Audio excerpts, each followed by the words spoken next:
Scandal at the royal wedding between Queen Mary and King Frederick. In recent months, Mary has faced numerous challenges and intense media scrutiny, which is not surprising given that she became queen in January.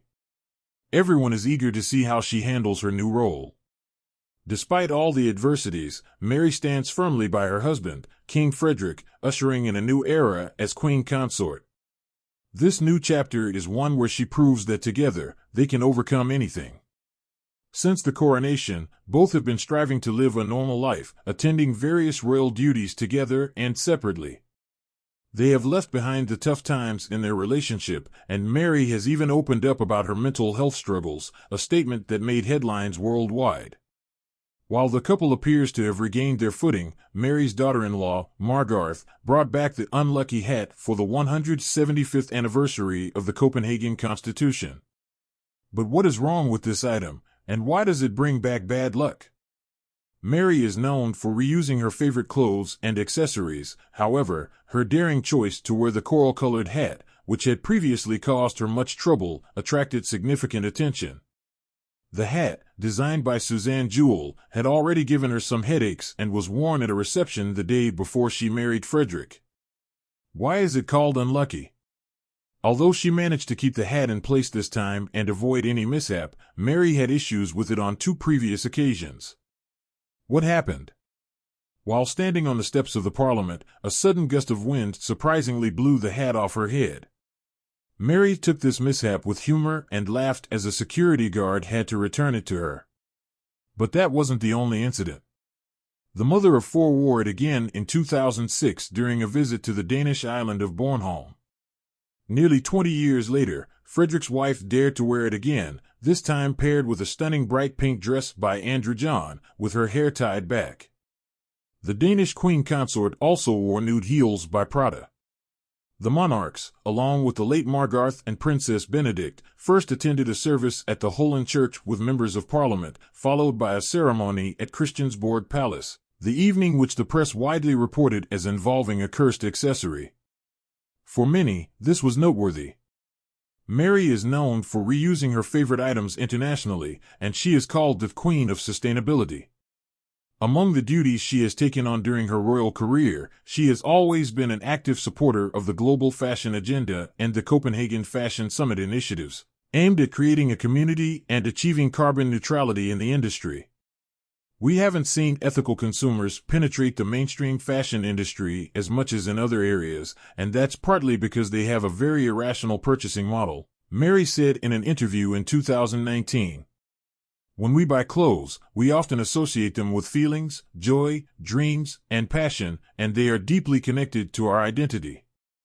I keep clothes that I believe will one day belong to my daughters, others I donate to people who might need them, she added about her commitment. Mary is confident that such a circular approach to clothing is easily applicable. Gone are the days when outfits worn more than once were frowned upon. Despite numerous challenges and intense public scrutiny, Mary of Denmark continues to demonstrate resilience and dedication in her role as queen consort. The return of the fail hat on the 175th anniversary of the Copenhagen Constitution has come to symbolize her determination and ability to cope with adversity. Although this accessory has gotten her into trouble in the past, Maria has shown that she can overcome any mishap with humor and dignity. Her commitment to sustainable fashion and reusing her favorite items makes her not only a style icon but also a role model for environmental responsibility in an era where consumerism and fashion often go hand in hand. Maria demonstrates that it is possible to be stylish yet conscious in your choices. Her involvement in initiatives to create a carbon-neutral fashion industry emphasizes her commitment to a more sustainable future. Mary also speaks openly about her mental health issues, which is an important step in challenging the taboo around the topic. Her candor and willingness to share her experiences bring her closer to the people and show that even royalty face challenges that require courage and support. In this way, Mary of Denmark continues to strengthen her position as an influential and respected figure who can inspire and unite people around important social and environmental initiatives.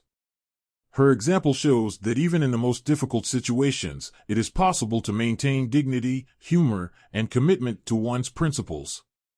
Ultimately, her actions and deeds make her not only a queen by title but also a true queen in the hearts of people.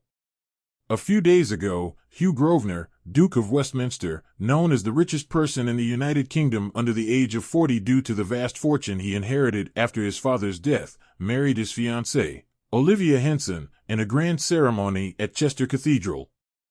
However, it seems the feud between Prince William and Prince Harry, along with the long memory of King Charles and Queen Camilla, who have not forgotten a disrespectful gesture made 2 decades ago at another wedding, is in full bloom. When the happy couple announced their engagement in April of last year, the Duke's deep ties with the British royal family suggested that the Windsors would likely be well represented on their big day. At that time, both King Charles III and Kate Middleton were in good health, and it was assumed that William and Harry, his close friends, would be able to set aside their differences and join him at the wedding. Known to his friends as Hughie, the billionaire also played a key role in the coronation, being part of the procession of new royals born in January 1991. He is the third child and only son of the 6th Duke and his wife Natalia, a descendant of Russian Emperor Nicholas I and the Romanov dynasty. Now, Princess of Wales's treatment made her attendance impossible, and the Duke and Duchess of Sussex announced several weeks before the wedding that they would politely decline the invitation. Despite their recovery, Queen Camilla and King Charles III also did not attend the ceremony. To find the reason for this unexpected decision, considering that the future King of England was Hugh's best man, we must return to an incident that happened 20 years ago but now has resurfaced in the spotlight. When Lady Tamara Grosvenor married Edward Van Cutsem in 2004, the entire city of Chester came to a standstill. The streets around the cathedral were filled with police, photographers were riding motorcycles, and guests arrived at the celebration, along with Queen Elizabeth II, dazzling in a purple dress, her husband, the Duke of Edinburgh, and grandsons Harry and William. The high level of attendance was necessary to celebrate the union of 2 of Britain's leading families, which the press dubbed the wedding of the century. However, the presence of royals came at the cost of strict protocol rules, which proved costly for the current throne occupants. Had the unmarried Camilla Parker Bowles and Prince Charles accepted the invitation, Camilla would have had to sit several rows away from her future husband, and they would have had to arrive at the cathedral separately. Perhaps that is why the couple was notably absent that day. But that was not all. According to rumors, such disrespect enraged both Camilla and Charles. Their Majesties have not forgotten what happened at Hugh's sister's wedding. There is still tension between them, a royal biographer shared. The biographer also revealed that King Charles stopped communicating with the Grosvenor family for many years, despite the late father of the current Duke being one of his most valued confidants. Before the wedding incident, King Charles and Hugh Grosvenor were very close and knew each other since their Cambridge days. The wedding of Hugh Grosvenor, Duke of Westminster, and Olivia Henson, held at Chester Cathedral, was an event not only for the British high society but for the entire nation.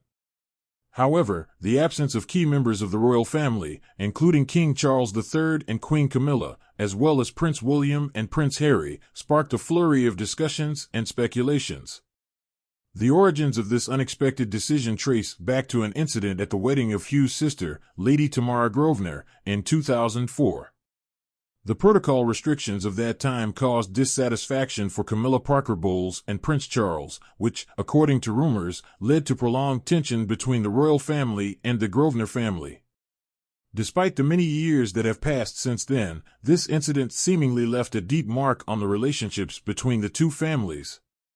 Therefore, the absence of royal figures at Hugh Grosvenor's wedding can be seen as a continuation of old grievances and protocol misunderstandings. While the Duke of Westminster continues to maintain close ties with the royal family, this case reminds us that even in the most influential circles, the past is not always easy to leave behind.